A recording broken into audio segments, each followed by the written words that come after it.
Injustice against black people has taken many forms. I've covered many of the stories of black people who have lost their lives and have been lynched in horrific ways for no other reason than they were black. I've covered stories of black people who have had wealth stolen from them because they were black. And I've talked about how the law and the courts have been weaponized against black people. In this video, I want to talk about another form of injustice that was inflicted on black people. And in many ways, this form of injustice is still occurring today. I want to talk about a family who almost lost their lives simply because they wanted to live in a nice home. Before I get into this story, I need to tell you a little bit about housing discrimination.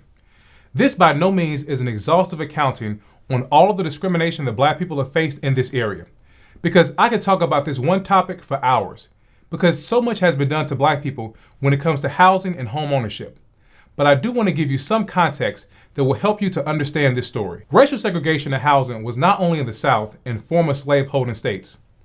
It was a nationwide effort that was spearheaded by the federal government. During the post-World War II boom, when white Americans were benefiting from government-backed loans to buy homes, black people were shut out. Most banks refused to give black people mortgage loans because the Federal Housing Authority refused to insure mortgages in black neighborhoods. It drew maps that graded areas where black people lived as high risk. This practice came to be known as redlining. The FHA discouraged banks from making loans in black neighborhoods and preferred loans to be given for homes in newly built suburbs. And it wasn't just the federal government. Whites fought hard to keep black people from being able to obtain decent and affordable housing in good neighborhoods. In 1910, the city of Baltimore was the first city to adopt an ordinance banning black people from white neighborhoods. The Supreme Court later overturned this in a 1917 case called Buchanan versus Worley. But it didn't matter because the Supreme Court said that racial covenant restrictions in private sales were okay, meaning that two people can put into a contract that a black person cannot purchase a home or move into a community. It said this in a 1926 case called Corrigan versus Buckley.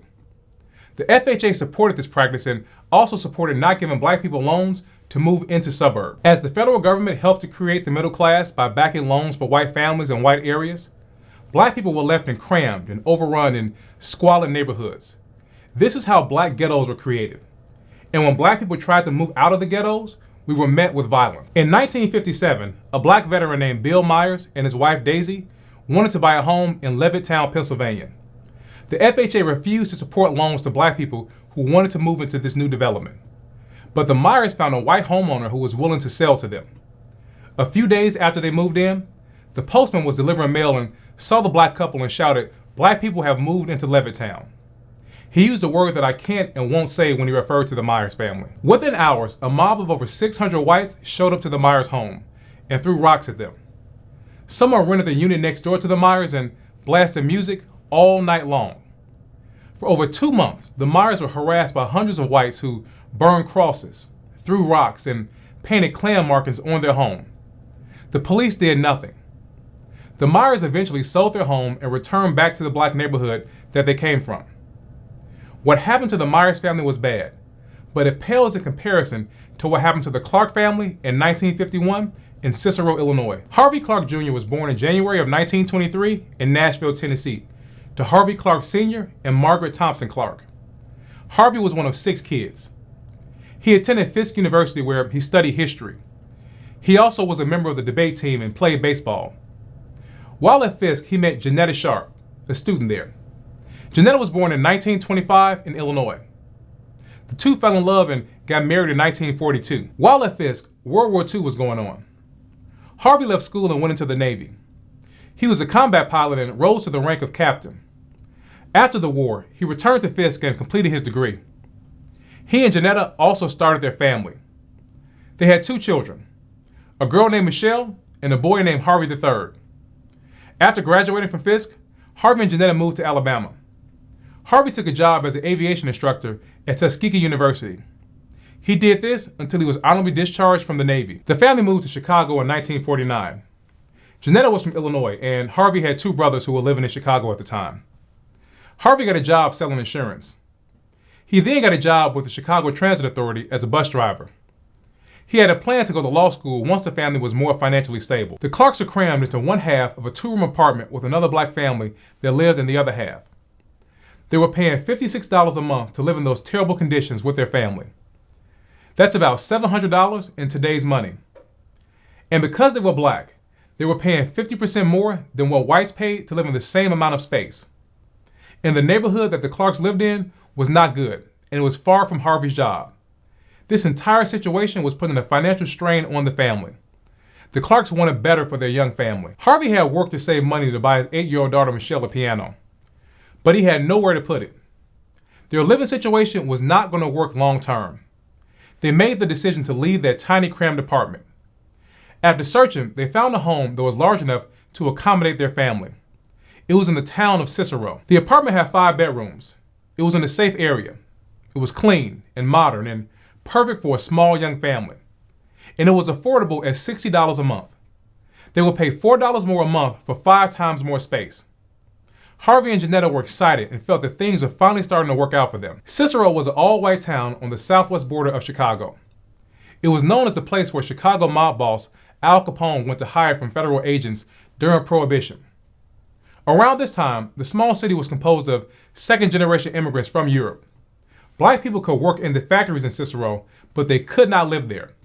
Cicero was an all-white town and did not want any black people moving in. After getting everything squared away with their real estate agent and the landlady, a woman named Camille DeRose, the Clarks signed the lease in March of 1951. They planned to move in at the beginning of June. Harvey and Johnetta were excited to move into their new apartment. They would no longer have to be crammed into a tiny room and live with another family. And the new apartment was just over the border from Chicago and only a few minutes from Harvey's job. He would no longer have to make the long and dangerous commute. In preparation for the big day, they went out and purchased new furniture, and they also hired a mover. They thought this was the beginning of a bright new chapter in their lives. But what followed was darkness and injustice. When Cicero officials got word that a black family was moving in, they began to take action. Several days before the Clarks were set to move in, the landlady, Camille DeRose, was paid a visit from the Cicero town attorney, Nicholas Barkos. He told Camille that the black people could not move into Cicero and that there would be bloodshed if they did. Cicero was making his position known. There would be no black people in their town. On June 8, 1951, the Clarks were ready to start their new life. The moving truck arrived at the apartment building at 2:30 in the afternoon. But racism and injustice met them, and white protesters were ready for them.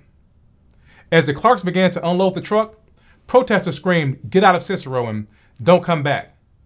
The Clarks were not going to let this bother them. Racism was not new to them.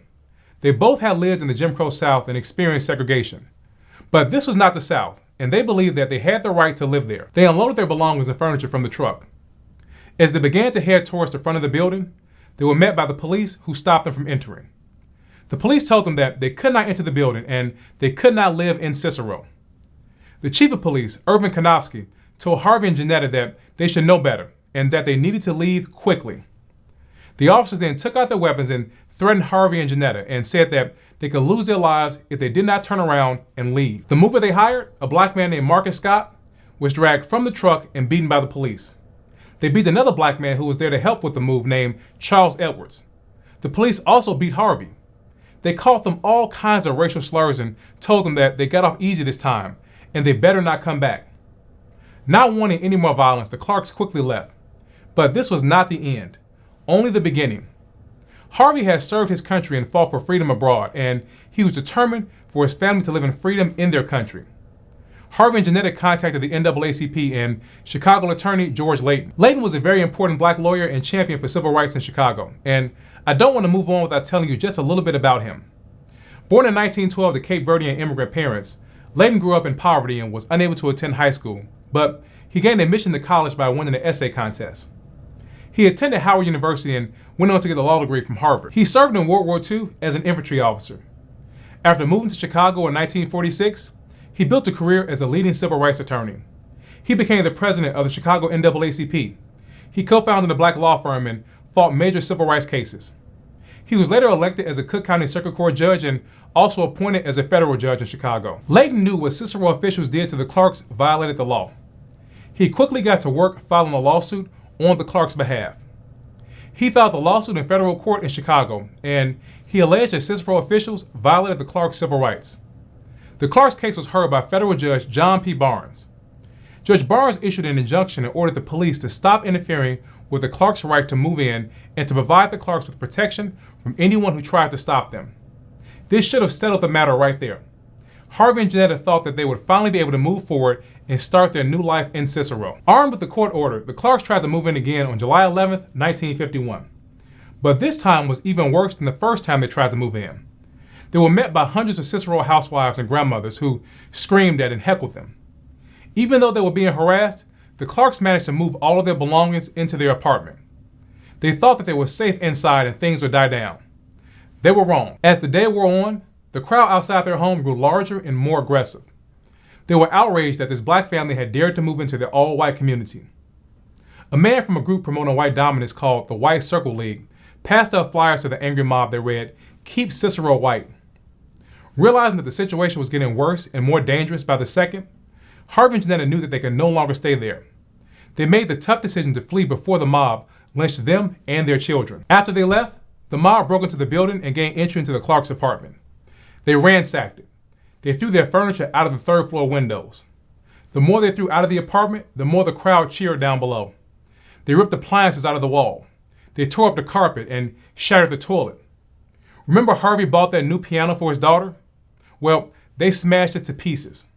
They then burned everything the Harveys owned on the street.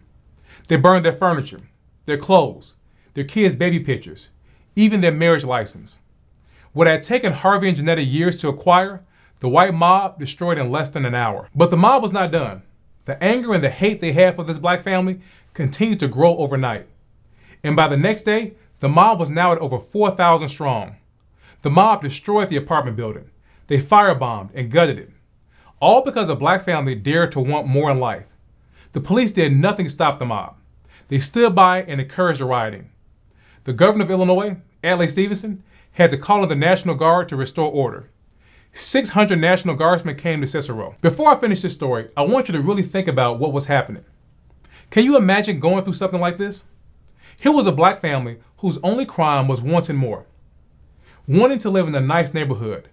Wanting to raise their family in peace and in safety. They weren't there to tear Cicero down. They were there to be a part of it. The Clarks were tax-paying citizens of this country, and their reward for being good citizens was violence. It was racism. It was having all of their belongings broken and burned. It was almost being lynched because they dared to live close to white people. The type of violence that the Clarks experienced was not new in Illinois. Chicago and its suburbs had a history of this kind of violence against black people that went back to the 19th century. In 1897, white landowners in Chicago's Woodlawn neighborhood declared war on black people and drove out every black family by threatening them with violence. Between 1917 and 1921, there were 58 bombings of black people's homes in the Chicago area. From 1945 to 1950, there were 357 incidents that were directed at black people who were trying to buy or rent homes in the Chicagoland area. In the first 10 months of 1947, there were 26 bombings on black people's homes alone, without a single person being arrested. Chicago and its suburbs were not a welcoming place to black people. It was just as bad as the Jim Crow South. But despite all that happened, Harvey and Johnetta were determined not to let hate and racism stop them. They reaffirmed their commitment to moving to the apartment in Cicero once it was repaired. They even turned down an offer to move to Connecticut and be provided with a home. This entire incident left the Clarks distraught and traumatized. They had literally lost everything, and this took an emotional toll on the family. Harvey could no longer work as a bus driver because of the stress that it put on him. It was just too much for him. The NAACP supported the Clarks. It gave them $2,000 to help with replacing the furniture, and people from all around the country also sent money to help the Clarks. The donations were large and small. A group of students from the University of Hawaii even gave money because they were outraged by what happened. And the Clarks had support that was far and wide. The mayor of Cleveland, Ohio proclaimed October 7, 1951, the Clark Family Day. Harvey and Johnetta traveled to the city and spoke to the St. John's AME Church before a group of hundreds of people and recounted what happened to them. They wanted the world to know how they were treated in Cicero. Out of the 4,000 people who participated in the riot, only 118 were arrested. And of those, not a single one of them was prosecuted and held accountable. A Cook County grand jury was convened after the riot. The grand jury refused to indict any of the rioters, but the grand jury did indict others who had nothing to do with the violence. On September 19, 1951, it indicted the Clark's real estate agent. It indicted NAACP attorney George Layton. the landlady, Camille DeRose, and her real estate agent. The grand jury charged them with inciting a riot and conspiring to lower property taxes. It also charged Cicero Chief of Police Irvin Kanofsky with misconduct. The NAACP, black organizations, and black newspapers rallied behind Attorney Layton. The black newspaper, the Pittsburgh Courier, wrote an editorial entitled, "This Must Be Fought," and called on its readers to pay attention and to fight the prosecution of Attorney Layton. It said that all of the energy must be used to fight this, because otherwise it will lead to the prosecution of every Negro who defended black people who were the victims of injustice. Thurgood Marshall joined the team of 4 lawyers to help defend Attorney Layton. They filed a motion to quash his indictment. The prosecution later dropped all charges against Attorney Layton. After the local authorities failed to hold anyone accountable for violating the Clark civil rights, the federal government stepped in. On October 5, 1951, U.S. Attorney General J. Howard McGrath announced that a federal grand jury was convened to investigate. On December 13, 1951, it indicted Cicero Police Chief Irvin Kanofsky, the town president, Harry Sandusky, the fire marshal, the town attorney, a police sergeant, and 2 patrol officers for conspiring to violate the Clark civil rights. The charges against the town president and the fire marshal were later dismissed. The chief of police and the 2 patrol officers were found guilty. The chief was given a $2,000 fine, and the patrol officers were each fined $250 each. The NAACP filed a lawsuit on the Clarks' behalf against the town of Cicero and all of the officials who participated in preventing them from moving into their home.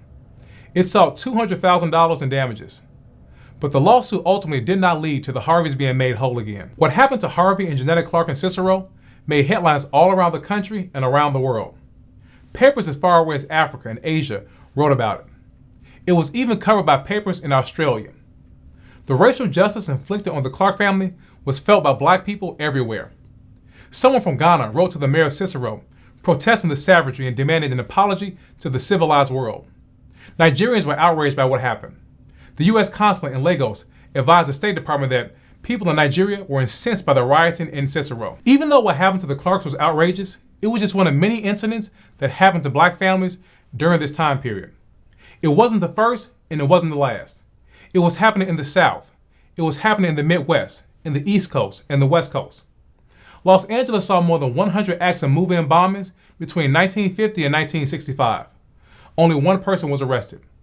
During the first 6 months of 1955, Philadelphia had over 213 violent move-in incidents. The simple fact was that black people were not wanted in white neighborhoods. It didn't matter how nice the black family was. It didn't matter how educated they were or if they served this country in war. If you were black, you could not move into a white area. And if you tried, violence would be used. What Harvey and Johnetta went through, black people were going through all around the country. One of the more notable incidents that happened after the riot in Cicero was 3 years later in Kentucky. It was almost the same scenario. A black World War II veteran named Andrew Wade and his wife Charlotte moved into a home in the small town of Shively, just outside of Louisville. Whites immediately resorted to violence to get them out. They threw rocks and fired shots and burned a cross in front of the home. When that didn't work, dynamite was placed under the Wade's daughter's room. Half of the house was blown up and destroyed. And back in Cicero, things did not change. It continued to be a hostile place for black people. In May of 1966, a black honor student named Jerome Huey went to Cicero to apply for a job.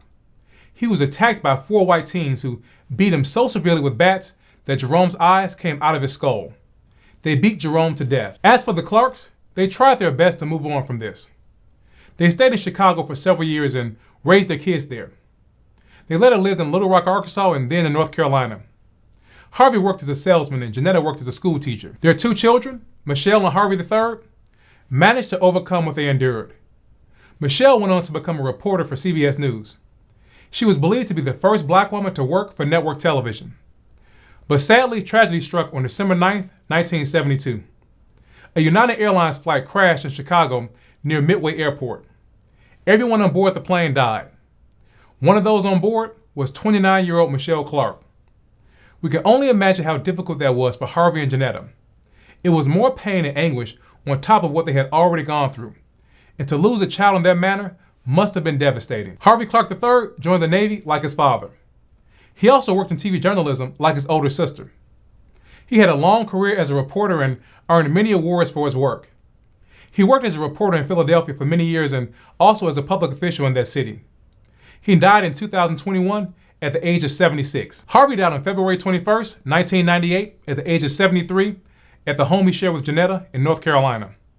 Johnetta died on December 19th, 2006 at the age of 86. Even though they moved on with their lives, they carry with them the events of 1951. It's not something that you forget about and move on from. It lives with you every day of your life. They never forgot about the hate they experienced, the racism, and the pain those events caused. For the most part, racial housing segregation has not changed much since the Clarks tried to move into Cicero in the 1950s. Many communities around the country are just as segregated today as they were when Harvey and Johnetta dared to move into a white neighborhood. Housing segregation is a vicious cycle.